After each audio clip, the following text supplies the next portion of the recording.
Yeah.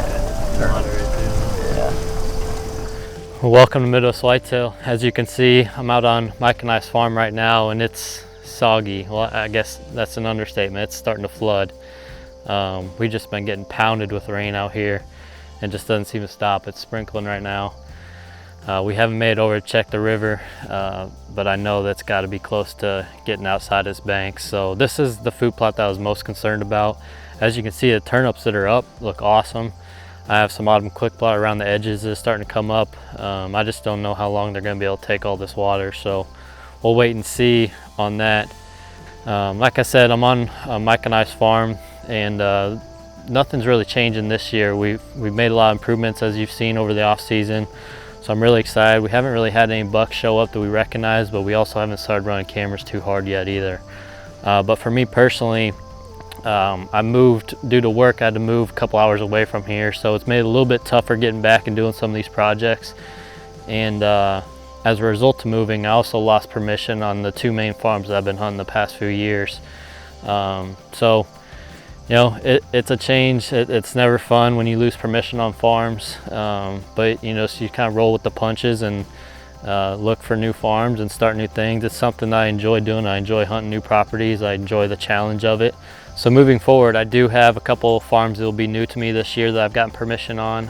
One, if you've seen some of the video blogs this summer, I've been starting to run cameras there, and I have one possible early season target in the buck I call Rhino, a very old deer that I happen to have some history with, which is pretty cool. And then the others I'm still working on, trying to get cameras out last minute and start to learn what deer are around and learn the property. So that'll be, you know, a process like it always is.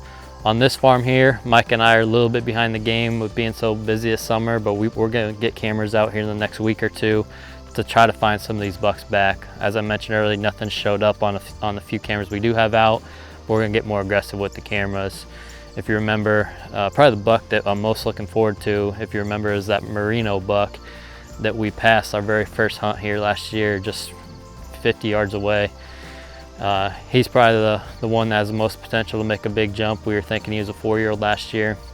And then there's a few others, like Eli, had a lot of good hunts with him, and a couple others we want to see. And Josh behind the camera here would be mad if I didn't mention old Rex.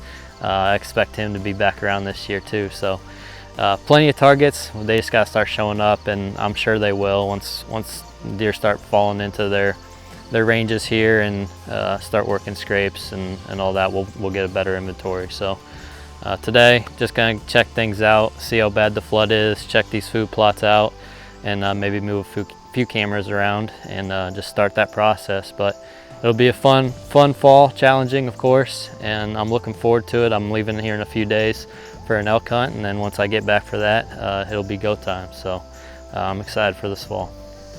We're just finishing up here. This is the final spot I wanted to check out. This is where I came in and it's a tiny little spot, just sprayed and broadcast a wild game buffet, and you can see it coming up, the clover's coming up, and some of the brassicas, but as you can see, there's a ton of water sitting on it. And this is the farthest spot from the river that I thought would be fine, but must just sit just low enough to get a lot of that runoff and just the constant rain we've been getting. It's been nonstop.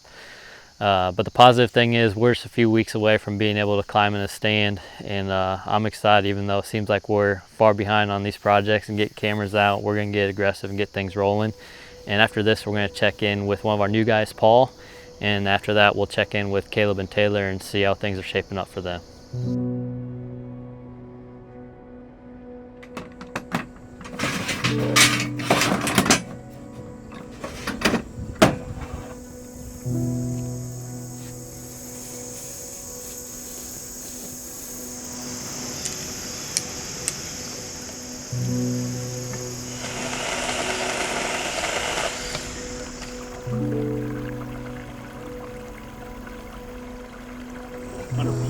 The problem is, are you going to run from it? Better, it's smaller, but I don't know if we have to put some branches or something up there with us. We're on the farm today. This is a new farm that I bought. I live on this farm.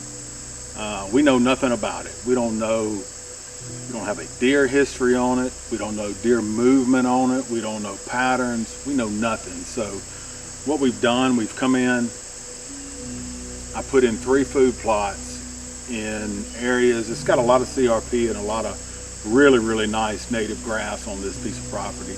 It's real diverse. It's rolling hills, you know, kind of everything that we would want.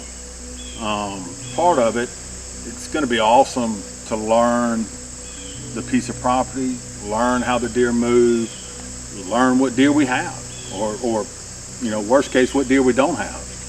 We've got a couple good deer that we saw earlier in the year. I say earlier, a couple weeks ago in velvet, and you know, one's a really special deer. Kind of the neighbors call him Crazy 8. He's got a big flyer coming off of a G2. I mean, he's an awesome deer. You know, I mean, we hope that deer ends up over here in his fall range. This piece of property is you know, is a good mix of timber and CRP. A lot of row crop around it, so we believe that the numbers are going to come way up as this corn and the crops get cut. So, you know, that's our theory. We're going to find out if it's reality as we get into it. So we do know that we're fired up about it. We go and hang a set and we get up in it. We just got through hanging a set a minute ago, and Drake was trimming some limbs. I didn't want to come down. You know, it's that feeling when you hang a stand and you sit up there, even in the heat of the summer. You know, that feeling is what continues with me. September, October, November, those cold days in December, snow on the ground. You know, it's that feeling that is what drives me to hunt. It's why I love to hunt. You know, it's kind of the essence of what I am. You know, just a guy that loves the experience and loves the trials and tribulations and all the things that come with it. So we're going to show you guys this piece of property. We're fired up about it. You know, it's going to be me hunting on it. It may be, you know, some of our other guys. Jared probably will hunt here some. We'll come back, you know, in a week or two. We'll check on this place. We're also going to go down and check on, we've got a farm that's an hour south of where we are here. Same thing, we've been really busy this summer with work. I travel a good bit. We have a good idea of what we have down there, but we don't have hardcore proof of it. So we're going to get down there in the next few days, get some work done, hang up a couple sets, and take inventory of what we have down there.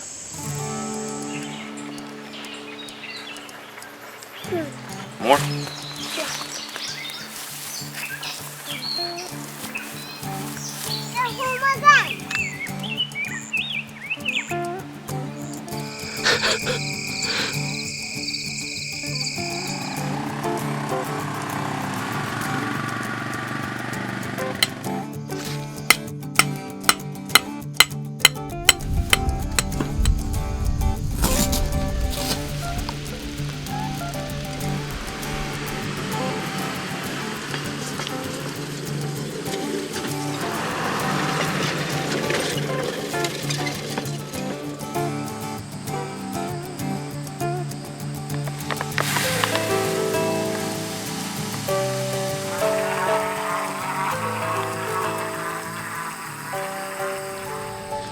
Hey guys, it's September 8th today, and as you can tell, we're right behind the house.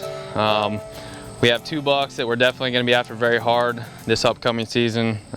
You in particular will probably be hunting the most often behind the house. So I'll let you talk about the deer that we'll be after and kind of the improvements that we've made to hopefully wrap our tag around one of them this year. Yeah, as you guys can see, we've made a couple improvements this year. Last year when we were hunting, we kind of only could really hunt out of our tree stand, and we had those encounters with, or we had one encounter with tweezers. Just a big 8-pointer that should... It looked like he blew up this year. Yeah, we did see him in velvet earlier in July, I believe. It was late No, June. June, So yeah. far, no pictures of him yet. Yep. But, you know, a lot of the deer didn't show up until later last year anyway, so we're not concerned. Yeah, no, not at all. We think he'll be back, so. But even we had another encounter. Actually, we were eating supper and looked out our back door, and we had another encounter with a buck that we called a backyard buck. And what he was doing, he was coming out on what would be directly almost across from where we had our tree stand set up. So what we did was we brought a redneck blind out, put it up on a platform, and it's going to give us a really good advantage to if this buck does that exact same thing, or even if tweezers, you know, works across the field. And we were kind of, you know, sitting ducks in that tree stand. You couldn't, I mean, it was our only option. We could only hunt it on a certain wind, and so this just gives us another option. Yeah, we're excited to see what they're going to look like. Both of them, you know, big framey deer, so you never know what they could look like this year. And there was also several bucks that showed up during the rut that we had no idea who they were, but if they show up again, you'll know they'll definitely be on the hit list too. So this is somewhere you'll be, I wouldn't say we're going to be spending a ton of time here. You know, we're only hunting on, we have 16 acres here, and we're really only hunting on probably, you know, maybe 2 or 3 acres. So not somewhere we're going to spend a ton of time, but you know, we definitely like for you to catch up with, you know, tweezers or the backyard bucks. So that's going to be high on our goal list this year.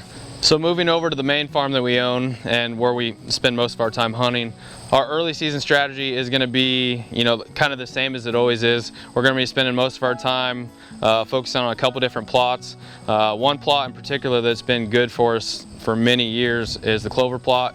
It's right in the center of our farm, and you know, we started out with, I mean, you were hunting Bingo and having tons of encounters with him, and then you harvested Minnie the next year, and I should have harvested Split Brow, and then you shot Grumpy the next year, and then last year We had an encounter with Louisiana. You weren't in the woods. And that's a buck. Yeah, I had forgot our redneck chairs, so I had to run back to the truck and grab them, and when I had left, of course, Louisiana came out. But that's a deer we're going to be after, no doubt, early season. He's been coming out every day, even with the drought that we've had thus far. You know, the clover didn't really take off, but we've gotten good rain here recently, so we're expecting it to definitely be coming in good again. So if he stays on that same pattern, it could be a slam dunk with him early season.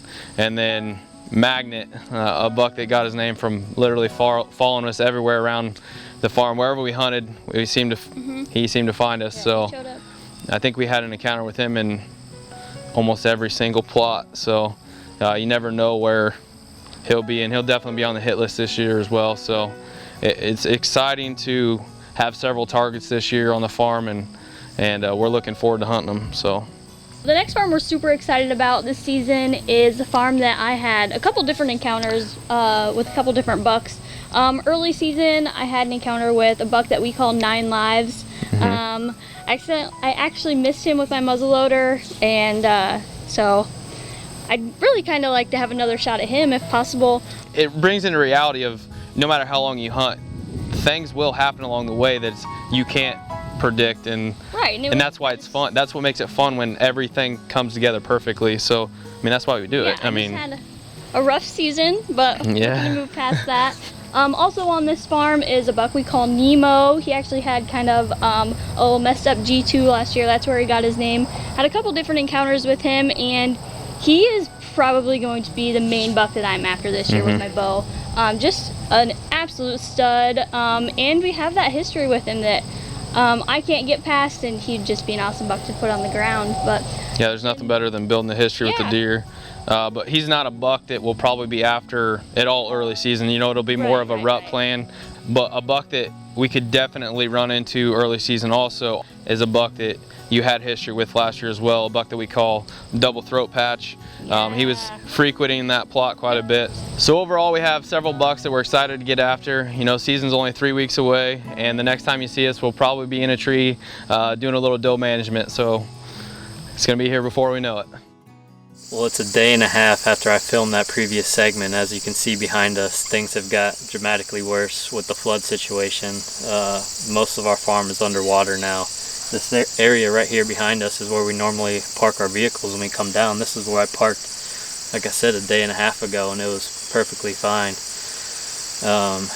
And you'll be able to see from the aerial shots that everything just underwater, all the food plots. And it's going to change things for sure. You know, the food plots are the obvious one, but you think about you know, like acorns that have dropped, getting washed away, some of the bedding cover being matted down. It'll be really interesting to see, you know, how this affects the hunting this fall, really. So it's kind of a bummer, but we'll see. It's just another challenge. It'll make things interesting, and I'm sure we'll get it figured out. Yeah, hopefully some of our food can survive if this water goes down quickly. I want to take this opportunity to give you guys a little update on where my season's heading. Just like Jared, I've had a lot of changes this year. My family, we've actually moved as well. And you know, the twins are 7 months old now, and so things have been pretty busy this summer. And we've actually moved farther away from the Van Buren farm, so I've got that on the market with Whitetail Properties right now with Ben Harshine and those guys. I'm going to still be hunting it while it's listed, and I'm running cameras and stuff, but I've picked up a few new farms closer to home so that with the 5 kids I can get out and still be hunting and taking them out to enjoy the place. So it'll be another interesting season, all the trials and tribulations of new properties, and obviously Jared and I will be out here and still figuring out this place on year 2 and dealing with you know, the things that go along with the wetland, like all this water. So yeah. So it'll be a busy next few weeks with Mike and I trying to get ready. As I mentioned before, I leave for an elk hunt here in a couple days, but it'll be go time once I get back from there. So try to get the cameras out. Yeah, we're behind on that. Once the water comes down. Yeah, hopefully we didn't lose too many. Yeah. But yeah, we'll keep you guys posted. Thanks for watching Midwest Whitetail.